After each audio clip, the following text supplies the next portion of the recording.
one unfortunate subject which should not have existed, but right now it's become a national debate, which is rape. Because of a certain horrible incident that happened in New Delhi,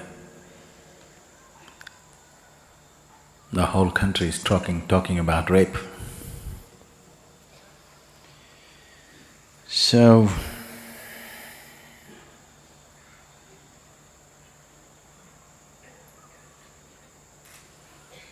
this needs to be understood, that though there may be a sexual stimulus to rape, it is not about sexuality alone. It's about the power to possess.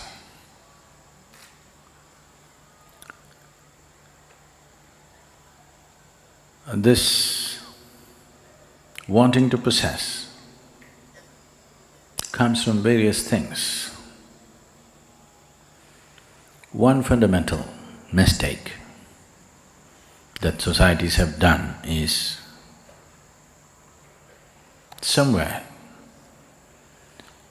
in the minds of the youth, the male youth in the world, we have put the idea that a female is an object, a thing that you can possess. Either somebody's father can give you away, if he refuses, you can take it. It's still there, isn't it, in the background? Somewhere very deep in the psychological structure, there is an idea that a woman is a commodity. A commodity is if something doesn't have a mind of its own, that's a commodity. So, this probably in some places consciously implanted, in many other places unconsciously implanted, but it's deeply implanted in people's minds. Without taking this away, just one more law, hang the rapist, castrate the rapist, is not going to really produce results.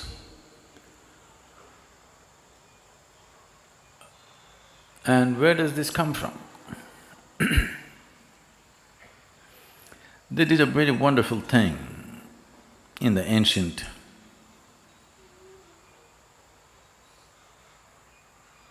Bharat or India. The Hindu law proclaimed, a man cannot go to heaven without his wife. You must understand the significance of this. I want you to understand the significance of it. A few thousand years ago, in many ways today, the playing field has been leveled for man and woman not because of any great social evolution, but because of technology. The technological development which has made a woman being capable of participating in many global activities. If there was no technology, if it was a question of your physical strength which carried you from place to place, definitely a woman would be still very homebound. Not that she shouldn't be home, I'm saying being home is one thing, being homebound is one thing. Being home is nice. Being bound by home is a different thing.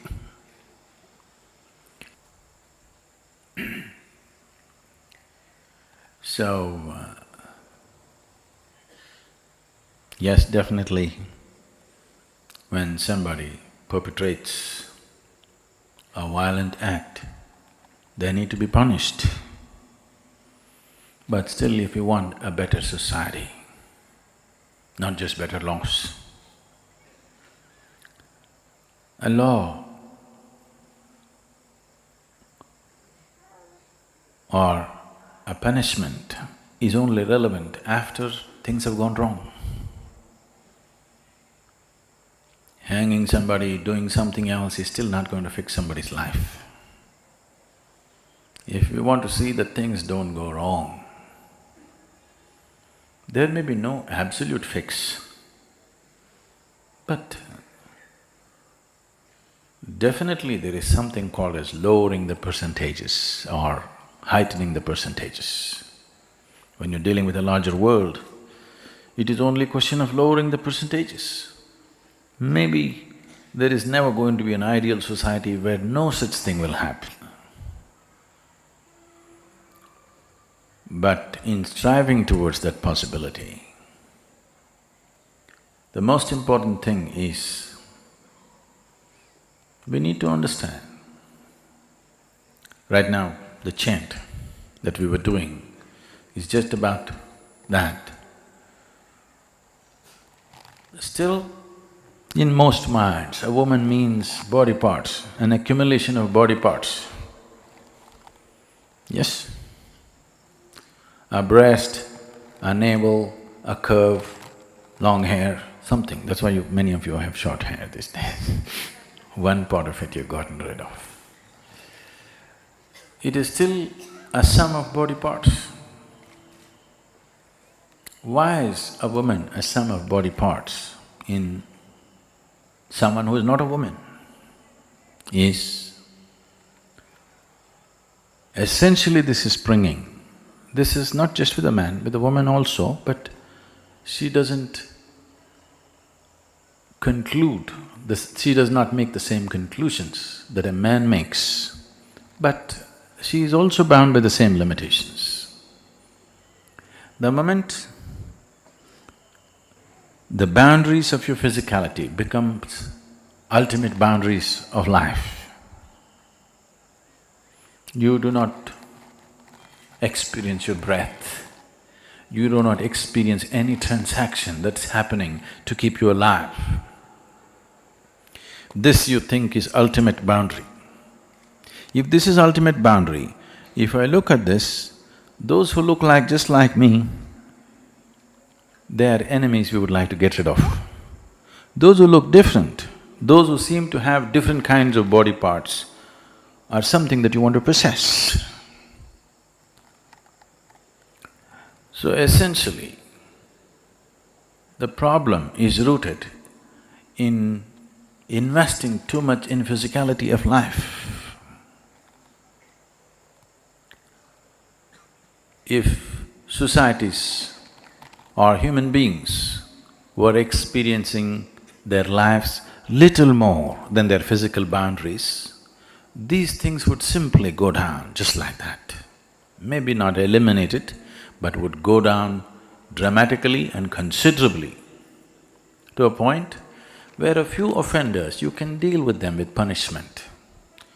You cannot deal a vast majority of population with punishment. Suppose 10, 15, 20% of the people are committing crime in a society, you cannot punish 20% of the population. If it's 1%, you can punish them, you can deal with punishment. If it's 20%, you cannot deal with punishment, it's not going to help. You want to hang 20% of the population that's going to be worse than rape. And that's not going to help. So punishment, people think, is a deterrent. To some extent it is, maybe. For most people it is not. They will just try to do it more carefully. Yes, they will try to take more precautions about it. Maybe because they have to take more precautions, it may come down a little bit. But still, what's happening in one's mind and how it translates into life is the next step. But it's happening in your mind means when there's an opportunity, it will happen in reality. Right now, it seems there are over 500 rape video games, very popular. The video games go like this very popular video game goes like this. A mother with two daughters is in a railway station, and the video game is about how to rape the mother. If you successfully do it, you'll get one of the daughters. This is a video game commercially being sold, bought in millions. Secretly, people playing these games in their homes or offices or wherever on their computers. We are nurturing a sick world and we expect it to not to happen in the railway station. It will happen. This time it happened in a bus, and this time it happened in the capital city. So it's big news, the whole country and the media is on, fine, attention was needed for this. But if it happened in somewhere, some local place, in some village, in some little town, it would be just one more statistic, or it does not even become a statistic because nobody reports such things. So, the important thing is, this is not about rape, this is about what kind of human beings are we raising. Commerce has taken precedence over humanity. Commerce is not about serving humanity. Humanity is serving commerce. It doesn't matter what you can sell. As long as you can sell it, you're doing great and you have to scale up. So, there is a lot of looking at that humanity has to do. One particular case of rape has brought the consciousness of the nation to a certain brink. Using this, it's time that we look at the essentials of life, whether the crime or violence or forceful acts are committed against a woman or a man or a child. It's the same thing. It's not… one is not different from the other. If we approve one forceful act, the other one will naturally evolve out of it. This may start from the home situation. If you can force-feed your child, you can be forcefully sexed also tomorrow. I want you to understand this. This is how it starts. If you think you can force-feed your child, force is okay. As long as you get to do what you want to do, then everything else follows. These are the offsprings of that. We don't want to attend or destroy the root, we just want to prune the surface because right now it hurts us. That is not a solution. It is disheartening to see on the national news channel, the discussion is, should we castrate them or not? So, today if you castrate a rapist, tomorrow you cut off the hands of a thief, cut off the head of somebody else who uses his brain. There is no limit to this. This is not the solution. Whatever sympathies you may have for the person who suffered, the victim, we must look for more profound solutions, more well-thought-out solutions, not simply reacting. Reacting to one violence with another violence is not going to breed a right kind of society. Now, is this in one society? It is not. It is just that in some societies the law enforcement may be little better. Don't think people are better, no. Law enforcement is little better, so it's little more contained in certain societies, little less contained in other societies. One way, yes, protection by law enforcement is needed, no question about that.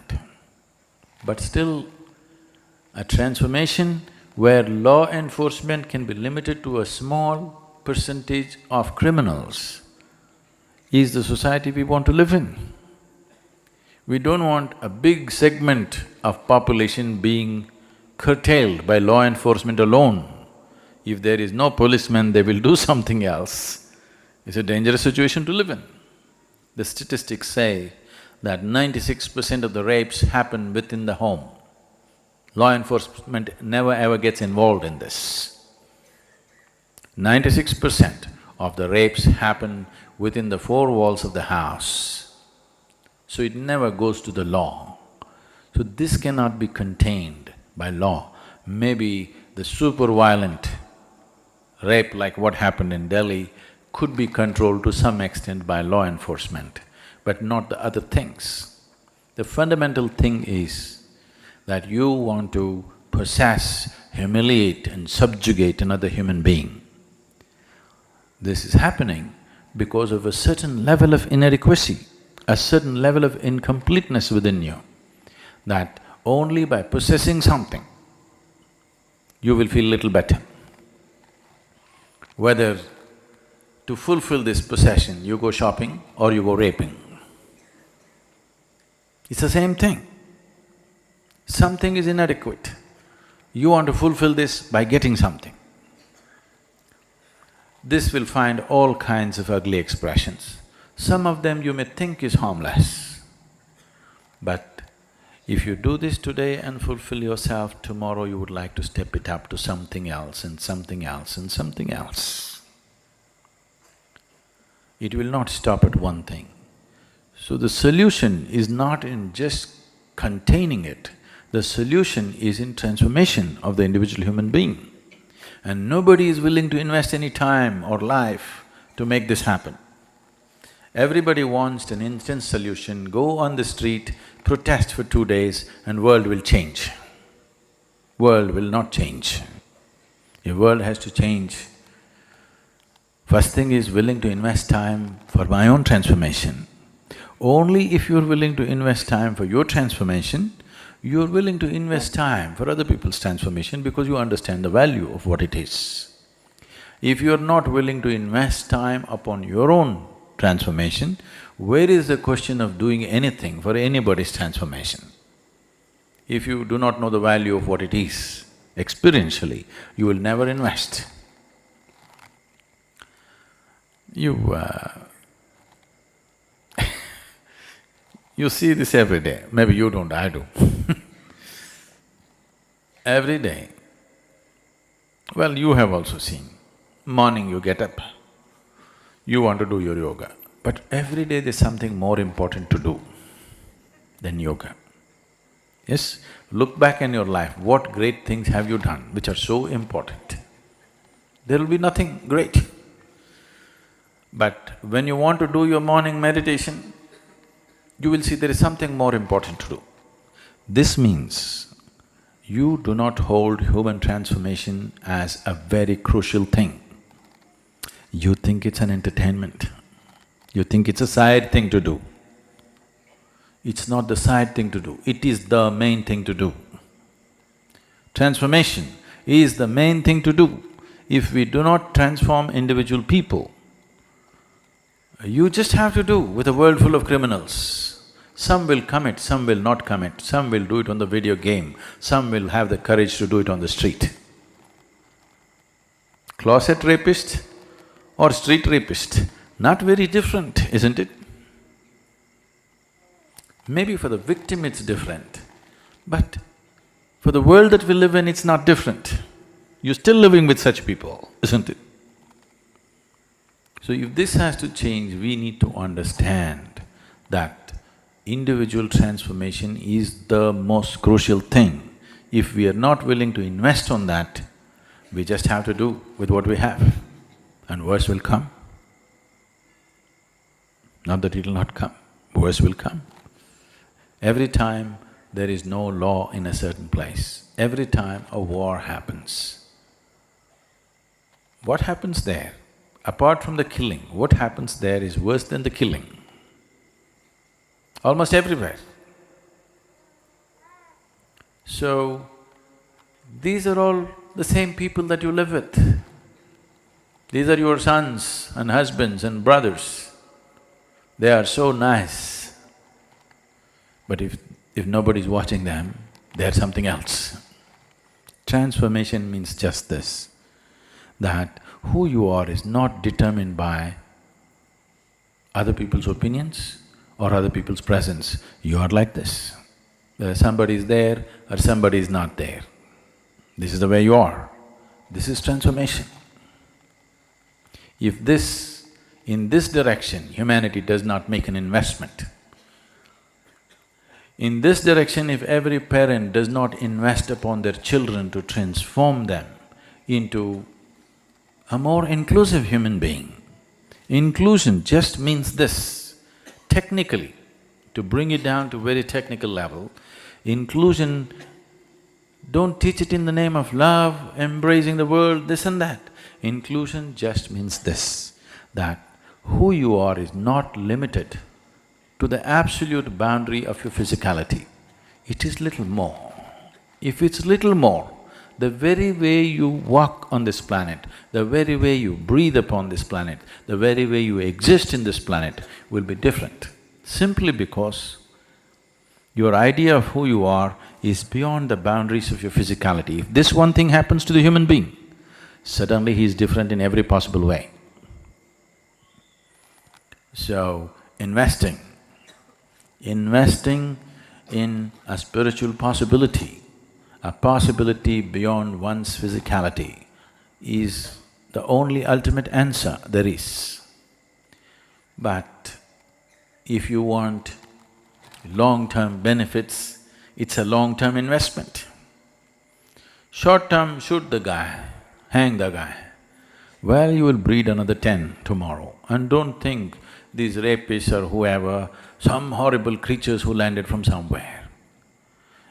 Everybody has these drives, but many have cultivated a certain level of discretion where they will not allow their hormones, their urges and their longings to go beyond a certain point. Cultivating this discretion, some people naturally have it to a certain level, some people have a little less of it. Culturally, in terms of home situation, in terms of schools, if this discretion is not brought about, that an individual person is able to employ his discretion, it doesn't matter how hungry you are, how much you're longing, you're able to stop yourself at a point. If this discretion is not taught to every individual, if this is not cultivated, one drop of alcohol, they'll become animals. That's what is happening. Very nice people, one drop of alcohol, they're becoming like animals because their discretion is taken away. They were always animals, controlled. But once you remove the stopper, it goes away. So this is one way, but the more important way is to evolve this human being to a place where he is a being, he is not driven by his body alone. Body is just one aspect of him. If you close your eyes, your body should disappear. All the needs of your body should disappear. It does to some extent for everybody. To what extent is a question of how much have you invested. If you invest enough, if you close your eyes, this body and the ways of this body do not apply to you anymore. This needs to happen more than ever now, because humanity is on a certain threshold. We can either fall this way or that way. We are in numbers like never before. We are packed on the planet closer than ever before. If you're going to really sit close up with everybody upon this planet, it's very important the people next to you don't stink, isn't it? No? Yes or no? If each one of you were living in your own forest, desert or mountain, we didn't care how they smelled. So we're living very close up. World is getting more and more populated. So it's very important that people who sit next to you are clean and well-behaved, isn't it?